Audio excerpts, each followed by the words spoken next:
Please subscribe to our channel on Apple Podcasts, Immigrantly, Uninterrupted.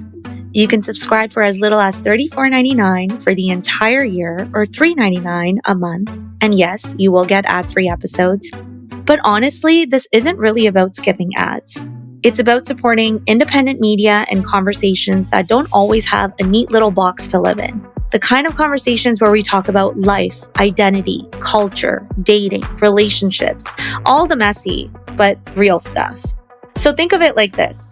If you've ever listened to an episode of Lovely while you're on a walk, you're in the car, or maybe even after a bad date thinking, okay, wow, I really needed to hear that.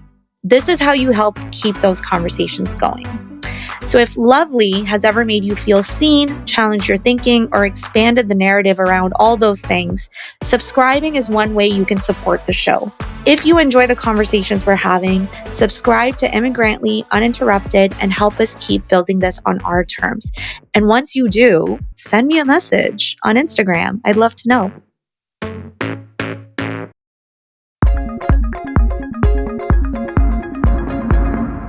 Hello, and welcome back to Lovely, and happy Friday. Let's get right into it. So, honestly, nothing major going on in my life right now except the Bravo scandal of the century living rent-free in my mind. The whole Amanda and Wes situation from Summer House. We're going to talk about it, hopefully this episode. But other than that, I'm officially in my lock-in era. I decided I'm going to wake up like at 6 a.m. tomorrow. I'm going to do 2 workouts in a day, get my body tea, be disciplined, get a good routine going. And yeah, I think I want to come out the next month at least 10% hotter and 50% more stable. So that's the goal. But today's episode is a good one because we're going to get into something way deeper than reality TV chaos. I'm joined by an incredible guest, Dr. Joy Berkheimer. She is a licensed marriage and family therapist, holds a PhD in clinical sexology, and she's also the chief sexologist at the Sexual Wellness Awards, host of the Glow Your Goddess podcast, and founder of the Joy Collective, which is a group therapy platform and movement focused on helping women step into their power. Wow, love that. So yeah, I'm so excited to get into it with her.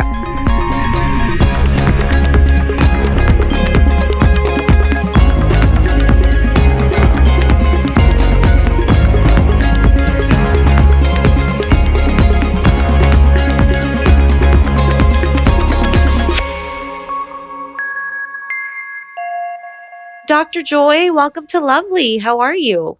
I am fabulous. I'm happy to be here. Thank you for having me on. Oh my God, I'm so happy you're here too. Now, before we kind of get into where you're joining us from, in my intro, I alluded to the Bravo scandal. Are you a Bravo fan? Do you watch reality TV?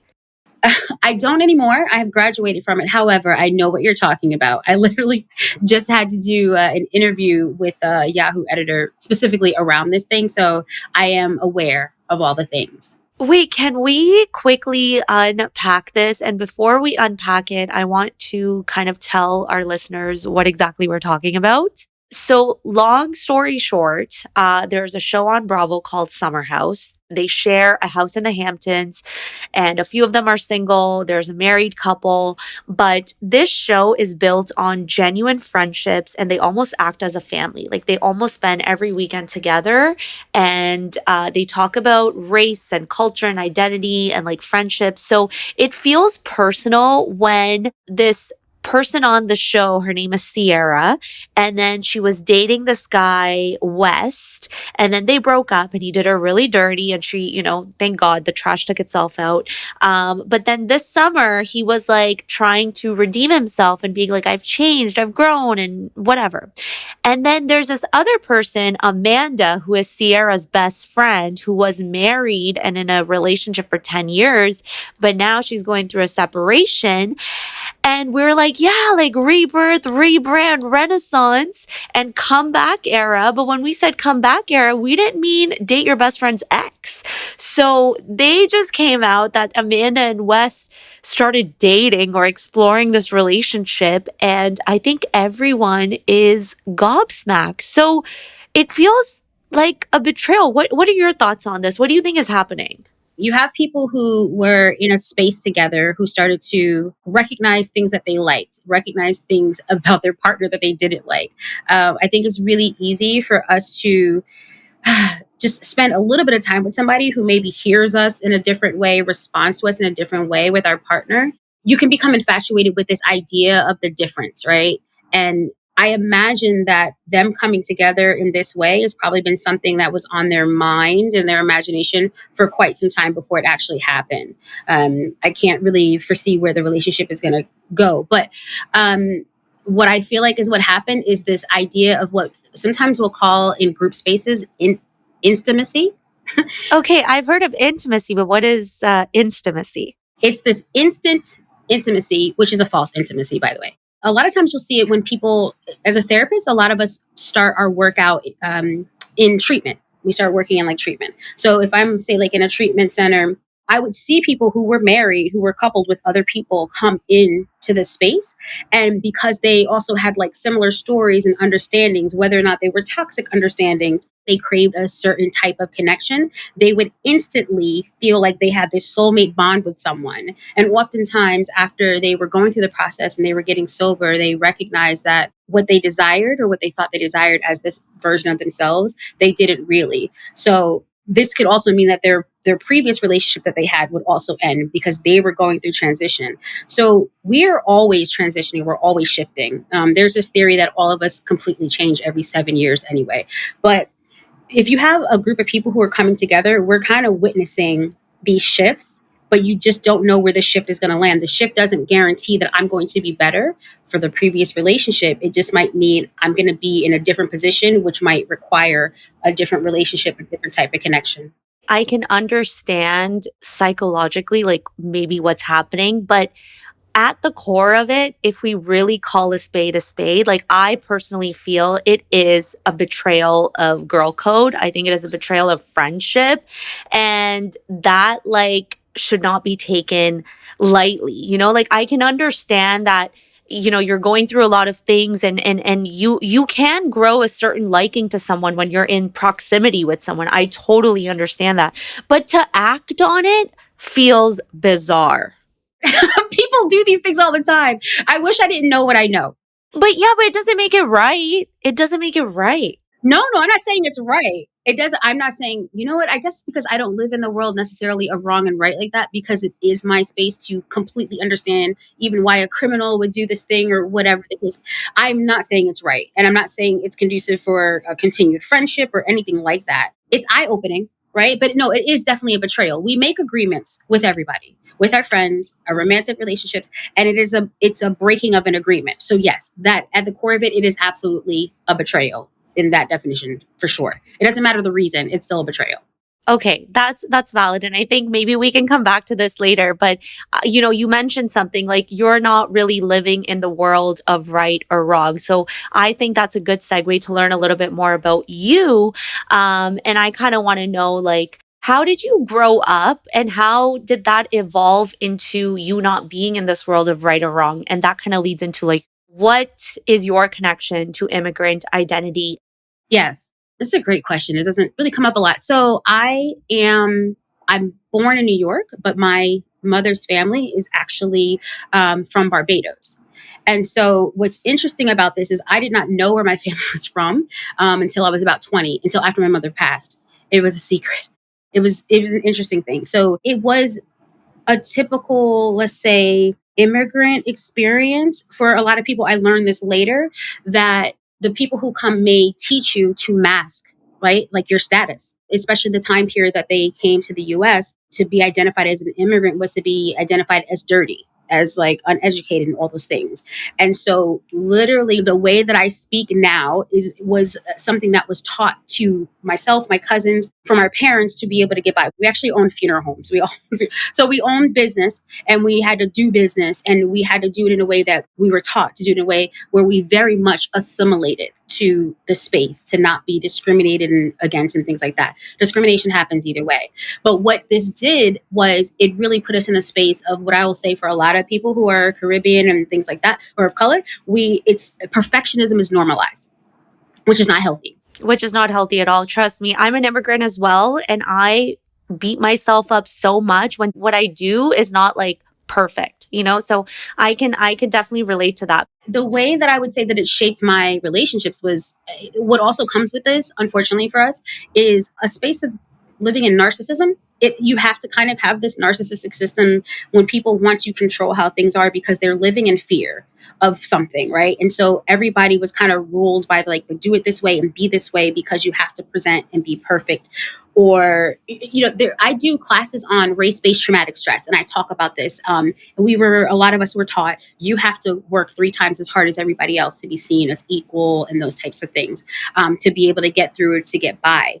And so it really teaches you to put that type of pressure on your kids, or to not even associate with people who don't think the way that you think, which then closes your window of people that you'll connect with and you can grow with because you're so afraid to come outside of like the family way. What I found in my romantic relationships when I was married, I didn't realize it at the time, but it's like I married my mother. And with perfectionism and a little bit of narcissism sprinkled in there, that's also not healthy. And if everyone in your family also wants you to be with people who are similar, you can get like stuck in this trap of doing that. What I'll say in terms of what has removed me from not living in this world of right or wrong, it's really my work as being a therapist, because I can't sit in a space with you and receive what you're trying to tell me about your life story and the way you think and be thinking about how you're wrong. You said something interesting. You said space of living in narcissism. Is there a specific concrete example or a story you can tell me that would help me understand what that exactly means?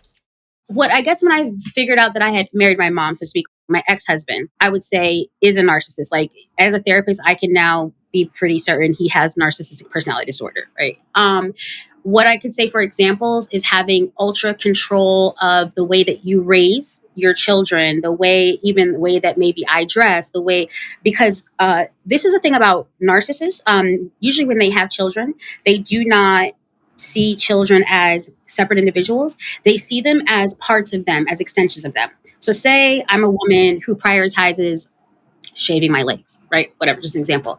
And I literally look at my child as one of my legs that is unshaved, and it freaks me out. And so I have to basically jump on it and make my child be who I want them to be, because it makes me anxious for them to be out in the world being themselves opposed to being a representation of me. And so in terms of like narcissistic spaces, it can be spaces where you are in such control of the people around you where it really halts the emotional connection and the feeling of having a safe connection. It doesn't matter if it's your parent, if it is your brother, your cousin. When we are all in that system, we're kind of taught to remove some of the emotions and be pretty harsh with people and just accept that.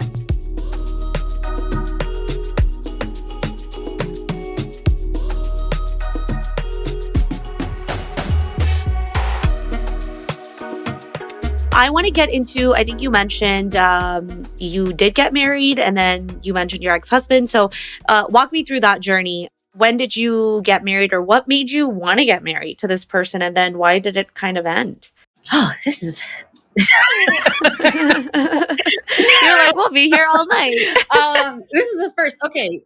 When I went to college, my mom died like winter session in the first year. So when she passed, it was very much, she was in very much control of my whole being and everything that I did, even like scaring me out of sex. Again, this is a typical thing for a lot of people. But I think what helped me get married, again, I found a person who I'm realizing they probably had some of that control stuff that my mom did, which was familiar, right? And she was gone. So I had this person who was familiar. And also getting married was all my siblings. I have 3 siblings. All my siblings were married. Like that's It's like, that's what you're supposed to do. I'm not going to lie. I was never, at some point in my life, I was very much like, I'm never getting married. I'm never having kids. I didn't have an interest in it. But getting married was just like, this is what you're supposed to do. And like, you're cute enough. You make me laugh. Like, why not? Let's go ahead and do it. I don't regret having kids or anything like that. I definitely don't do that. But it was one of those things that, I'd seen it on TV where women would be talking about this clock. I'm like, what clock are they talking about? It was like something jumped in my body, was like, we need a baby right now. I'm like, what are you talking about? And it just took over. And then that's what happened. But back in the day, that's how it was, right? Like, and again, it's the whole thing of instilling this fear in you, like the fear of missing out, or you won't be able to be as happy as you see these other couples. So that's the thing. There's a huge compromise in this picture, right? So when my daughter was 7 months old, my husband and I at the time worked in the same office. And he was an attorney. I was a support staff member, basically, right? So we couldn't use Google, but the attorneys could. So he would allow me to use it to do whatever stuff I needed to do, at which point I discovered that he was having an affair with the opposing attorneys the entire time I was pregnant. What? Oh my God, I'm so sorry. What did you do?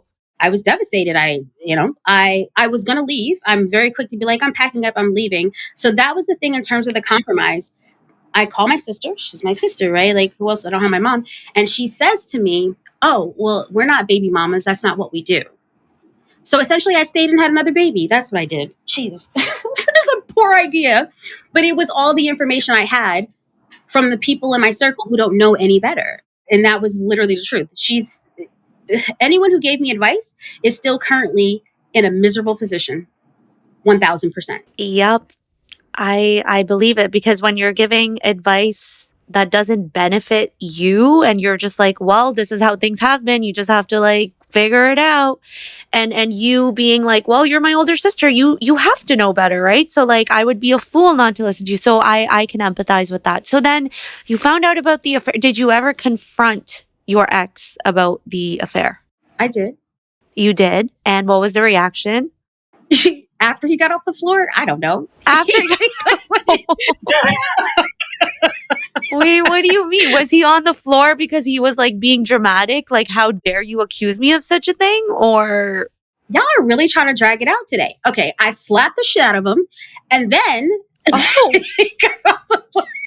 Listen, y'all, this is like 18 years ago. Okay, like this is a long time ago. But hey, I support a woman's rights and wrongs, but like that.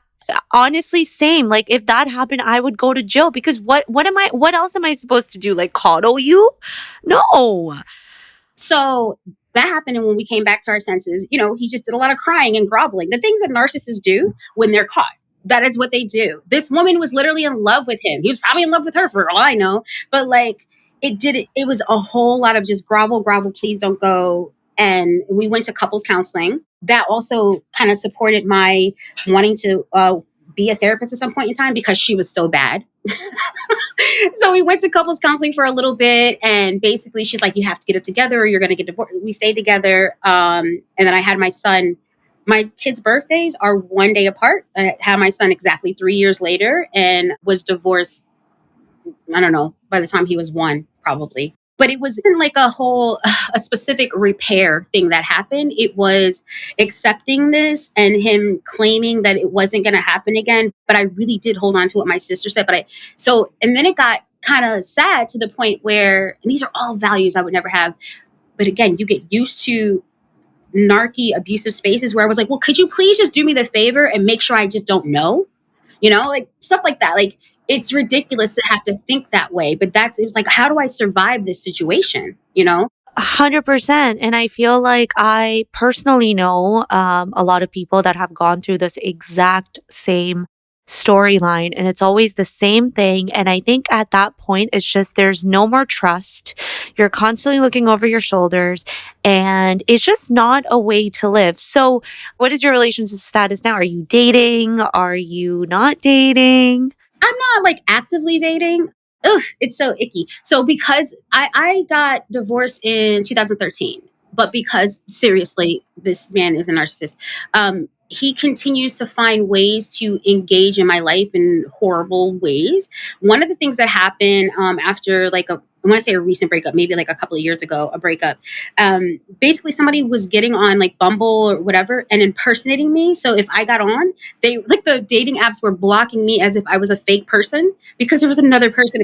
And it was probably my ex, is what I'm saying, right? Like the online dating is like, no, not, no.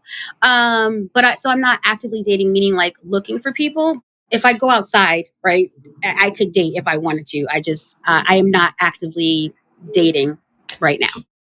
So does that mean you cannot get on any dating apps because someone has reported your account as fake so many times they have like blocked you? Because that does happen, Yeah. right? I think it was like, was it Bumble and one? Yeah, basically. So I stopped trying and I was like, okay, I guess that's not for me. The universe doesn't want me to do that, I guess. Yes. So then I have a question for you, and it might be I don't know, maybe unexpected, but it's on my mind. Do you think marriage is beneficial for women? No. Me too. Not how we have it. Yes, Not yes, how we have it set up. exactly, Yes. exactly that. I think on paper, marriage can be beneficial because, on paper, people sell you this idea that you'll get emotional support, you'll get financial partnership, you'll get stability, and you'll build a life with someone. And all of that sounds fantastic. And I think historically, marriage has benefited men more than women. Because women were doing the unpaid labor, emotional regulation, childbearing, while men gained structure, support, and longevity. But in this, and thank God now women can have their own money, live their own lives, have their own standards. I personally think the question isn't, is marriage beneficial? I think, is this man adding anything to my life that I don't already have? And I think the right relationship absolutely can be beneficial, but only when it's a partnership and not when it's like potential and he'll grow into it. So yeah, I don't think marriage isn't inherently beneficial for women. A good man is, and people tend to confuse those things. What would you tell someone to be cautious of before getting married? Ooh. If you're someone who's like, one, planning on having kids, but at least, or being around your partner's family, you really need to vet the family. You really need to be clear on how accepting they're going to be or how intrusive they might be in your relationship, and also how the boundaries that your partner sets up to protect the relationship, right? You really want to pay attention. Like, are you going to tell me like, oh, we'll just let that pass? Are you going to leave me out there? We have this partnership, but the partnership a lot of times is like, well, the partnership is for you to do these things, but not, you know, you have to go about the relationship in my way and not go against anything. Don't, say anything to my mom if she bothers you. That's just my mom. Just accept all the things. So I think you really want to get a gauge on what it would be like if you went to a family event or if your kids were involved, because it's a huge thing, unless you're a person who just plans to be in your relationship isolated somewhere else, which some people really do. But if that's not what you're going to do, the family is a huge piece of it. I agree. And I think the family that you come from, also, that's what you're conditioned to believe. And that's where, your way of thinking comes. So I think absolutely look into that.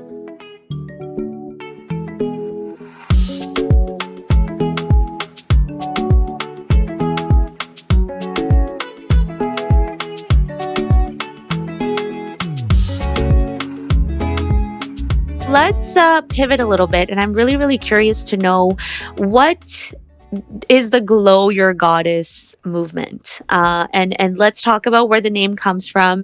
Glow Your Goddess, where did it come from? Just came up with it. I'm obsessed with alliteration.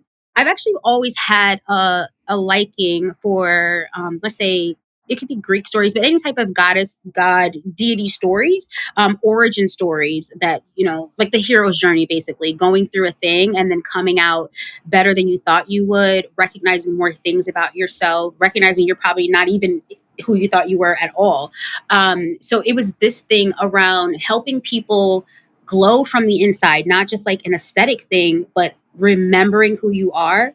I went back to school and got my master's when I think my son he was still very, very little. But I went for marriage and couples counseling because I wanted to understand the structure of these things and why we make the decisions that we do and that type of thing.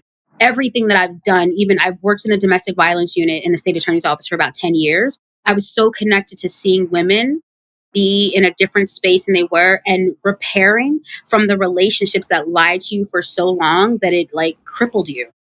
So I wanted people, I started specializing honestly in like post breakup sessions with everyone. I've been in private practice like over 10 years. So it's been a lot of working with women to get them back to the goddess that they are, to really glow their goddess essence on the outside. It's specifically like why the goddess terminology. Like it has like a nice ring to it. It like rolls off the tongue, right? But does it get into ideas of like worship, or like was there any other like meaning behind it? I wouldn't say that it was around worship. A goddess to me is the completely liberated identity of feminine energy to me. And so it was more about that. It's like glow your freedom.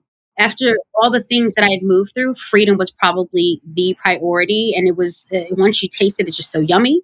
Yeah. And so it was about that. That's what I associated goddess with freedom. Okay. And then as you're working with clients, what are you seeing come up more and more? What I'm hearing more and more is people actually having the recognition that they don't want to live in a trad wife space. And when I say that, I mean people who are married or not married. I'm just using trad wife for like the concept, because people still do it whether or not they're married. And people are coming to me being more honest about not wanting to be in that system. Like, I realize that I really love um, reading a book at night. It helps my nervous system, but now I'm required to give to this other person in this way. Or it's like I've been over compromising. People are not wanting to compromise the way that they had before. Women are wanting to really honor themselves. They want to honor their freedom, right? They want to honor their actual values and not just comply with the ones that were placed in front of them. And the trend that I would see is most of the women that would come to see me were women of color, women who were Caribbean, Black women, things like that. And then we realize, again, some of the things that we grew up with, like that perfectionism I'm talking about, this, like the narcissism, these are not things that we would name. And it was liberating for people to be able to see there's another way to connect even with themselves. Because I think that a lot of our families in those structures require us to shut down what we actually feel. It's like you're trained to follow instruction instead of know what you feel. So I do a lot of embodiment work. I started doing more breath work. I started doing meditation during session until I created an entire space of where I just have meditations for us to connect to our body. Continue to do more work. When I went back for my PhD, I really wanted to see what are the barriers to our sensual and sexual freedom as women of color and people who may be queer, who are not just like heterosexual and things like that. I think you're doing a lot of great work, and I think this is very needed. But I want to go back to your trad wife comment. If women don't want to be traditional wives anymore, what should they realistically expect from men, and what should men expect from them? Nothing. Period. I think that's where it gets so fucked up. I think you also talked about feeling like sexually liberated, right? Or you do a lot of work when it comes to that area. And I want to talk a little bit about like sex and power dynamics. Do you think that what you're seeing these days do you think women are truly sexually liberated right now? Let me ask you what it really means to be sexually empowered or sexually liberated. What does that look like? It looks like you recognizing what your pleasure feels like and you being unafraid of asking for that, even asking for the boundaries you need for you to feel safe in pleasure, right? It looks like you being able to be present in your body. There's a lot of trauma that could happen that could make you feel unsafe in your body and not trust your own body. And so the liberation is you re-engaging with trusting your body, your cues, your signals, being able to trust it enough that you can speak on it, you can act on it, and feel safe on doing so. That's really the empowerment. Whatever your sexual expression is doesn't matter, but it's you being in alignment with the truth of that sexual expression. And it's not for everybody, by the way. So I don't mean like, now that I feel empowered, let me show you. The empowerment is for you, right? To know that you are in charge.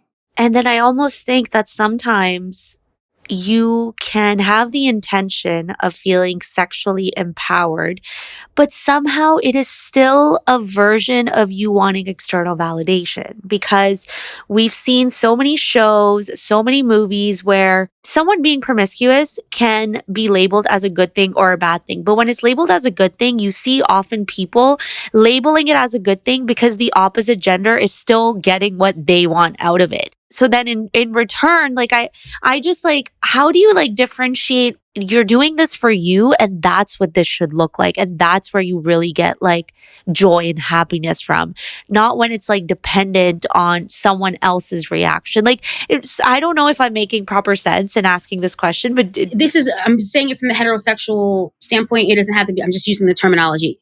It's when you decentralize men from like everything, that that's when you can really tap into the empowerment. So I wrote a book as a part of my PhD, right? So it's like all the research. I created an entire theoretical framework, like a therapy model. So for the book launch, instead of just everyone sitting around, I was like, well, let's actually practice this thing I'm talking about. So I created this yoga class and it was just supposed to be a one-time thing. The liberation that I saw was it was only for women, right? There was no male gaze to get you in a space where you're looking for that validation. It was just wanting to be in your own body. I want to talk about decentering men for a second. Just our last week's episode was about decentering men. So I do believe that decentering men can still coexist with wanting a relationship, right? And there's a balance in like wanting that in a healthy way. How do you decenter men without becoming closed off to love? Like where's the line between self-focus and partnership? Love has nothing to do with decentering men. But again, that is something that I think that we were spoon fed, right? For the purpose of serving our males. Like, this is how you prove that you are a lovable woman, that you're agreeable, that you make it easy for me to exist in your space. Like, ugh, whatever. But so, I feel like this love thing, what I've had to learn with this journey of being accidentally single, but then now on purpose kind of, is you really can fall in love with yourself. So decentering men without making a practice of falling in love with you is not going to be helpful. You'll just center something else. So it's centering you. I treat myself the way that I would want my partner to treat me, right? I do the things for me that I want my partner to do for me. I feel that it changes the bar in your own mind.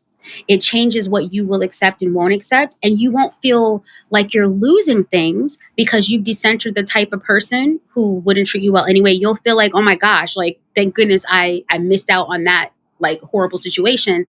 But it's the way that you have to do it is you have to center yourself in order for you to be okay with it. It has to be that validation. It's nice to have it. We all want to like be identified as beautiful, cute, smart, whatever. Like, that's fine. It's a normal human thing. But it has to be that the end of the you're beautiful and smart is with you. So that if another person tells me I'm not beautiful or I'm not smart, I'm like, you are obviously blind or deaf because I know that I am. Like, it has to be that way. You have to know it. 100%. And I think when the definition becomes centering yourself, it's actually very healthy because you're not just placing the emphasis on like, oh, I'm decentering men. No, you're decentering your parents. You're decentering any like toxic individual in your life, and I think that's very important. Like if you don't believe something is true about yourself, anyone can say it and it will not have an impact on you. It goes back to the old time saying, like, like if someone looks at you, if you're like, hey, I've been a peach my entire life and I am a peach, and then someone else says, oh, no, you're not a peach, you're an apple. No, bitch, I'm a peach. Like, what do you mean? So it's like one of those things. And I think you truly only get to that point when you center your opinion and no one else's opinion.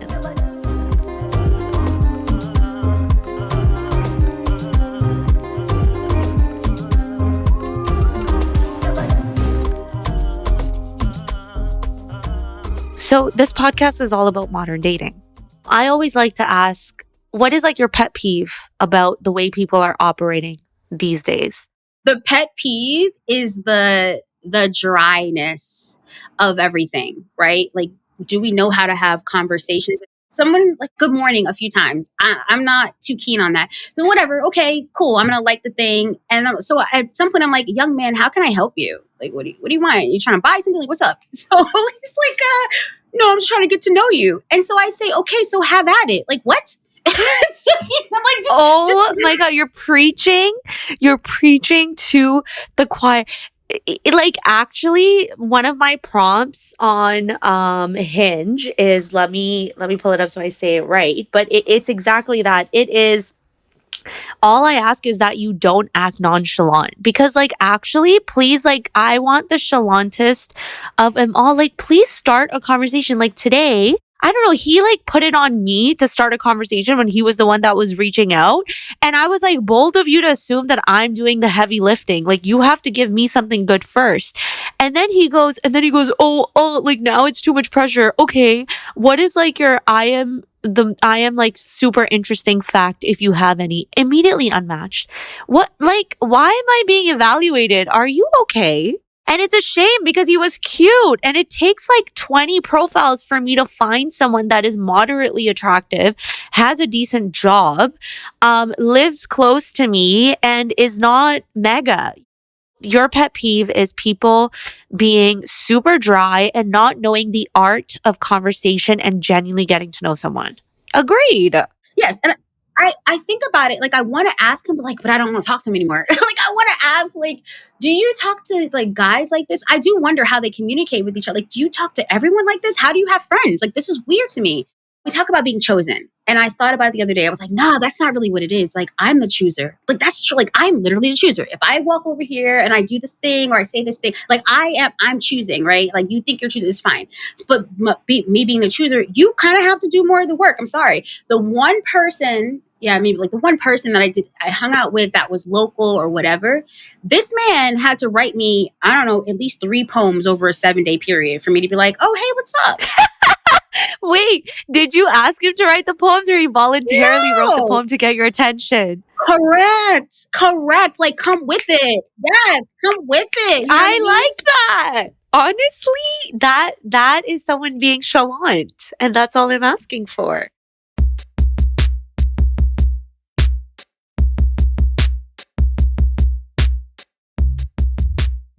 I love your direct responses, and also balancing it out with, like you said, not the right or wrong, but calling it for what it is. So, to kind of wrap up, I have one final question for you, and it's actually left by a previous guest of mine. So Tommy asks, what is your ideal partner? And from that, what would you be willing to compromise on with that? Okay, Tommy. What? Jeez Louise. Okay. My ideal partner would be a being who is never in competition with me. I think that's all I need, though. Like everything else, who is never in competition with me, who is like, who loves life. Yeah, at the level that I love life. I don't want to drag, along. I don't want to teach someone to be happy, right? Like, who can be happy, who can sustain happiness literally on their own. Like, 2 whole people coming together. That's my ideal. Like, 2 whole people. I talk about sometimes in my work like the divine feminine, but so there's this concept of divine feminine, divine masculine, and we all have this duality. So I want someone who has tapped into their divine feminine and their divine masculine, has brought it together so they are healthy enough to be in a space where there's differences, there's maybe conflict, but not somebody who's going to like press the boundaries to be disrespectful or to have it their way. Someone who does know how to compromise or be open just to new ways of being. That was so well said and well articulated. And can I just say, I think the very first part that you said is like, I don't want anyone to be in competition with me. Yeah. That comes from your narcissistic partner, because you Yes. felt like he always felt like yes, right? I mean, I'm no therapist, but tell me I got that right. It's no, even as a parent, right? There's extreme jealousy and competition, like to this day. So yes, that's what it is. Like, you come from these spaces where I'm like, whoa, I'll never do that again. And I find that the more that I grow and I become more of who I am, right? I influence in this way or that way. I know that I am a healer and a guide. Like that is what I was here for. Whoever's with me is going to have to be able to be okay with that and not look at it as you have to do what I do or you have to show me up or whatever. I have had partners who can see my ambition. What would your question be to my next guest? If you were being honest with your ideal partner, would you want to share long-term space with them, or would you want to live in your own independent spaces and come together when it felt good, but never live together? Oh my God, my friend is going to love this question. His hot take is that in order to be like in a long-term relationship, you should very much like not share a space together, because then you become so enmeshed in each other. And it's like healthy to almost have separate spaces and then spend 4 days together, 5 days together, take a breather, and then come back. Is that your hot take too? Yes. Dr. Joy. Absolutely. It's beautiful. It is a beautiful setup. And I get to miss you. And, I'm one of my, let's say, either gifts, clairs, or high senses. There's research on it, is smell, right? So I like you going and coming back and I get to smell you again. I don't know. There's just something nice about it, but you got to go away first. So I can smell you again. So yes.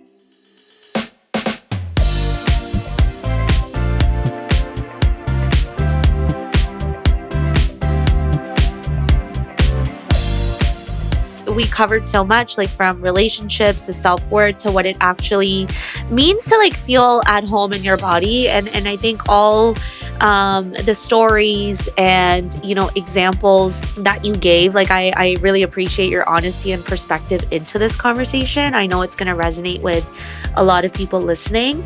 Dr. Joy, any final words to anyone listening? Yes. With the world that we are living in today, just know, because so much of our energy has been kind of around whatever crisis is going on, there's always a crisis going on. Seriously. Like, guys, remember, all of us that are here have never been through a pandemic until now. And somehow, a lot of us came to the other side of it.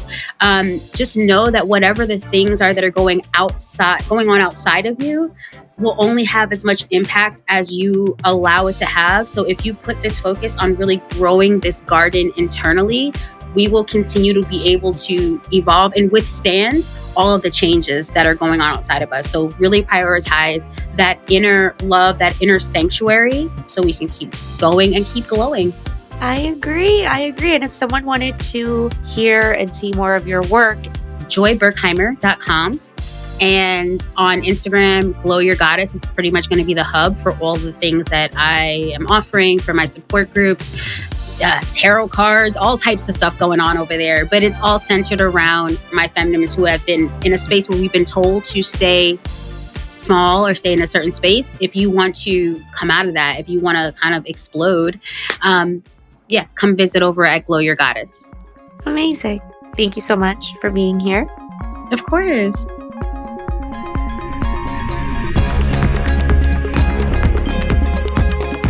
Lovely is an Immigrantly media production.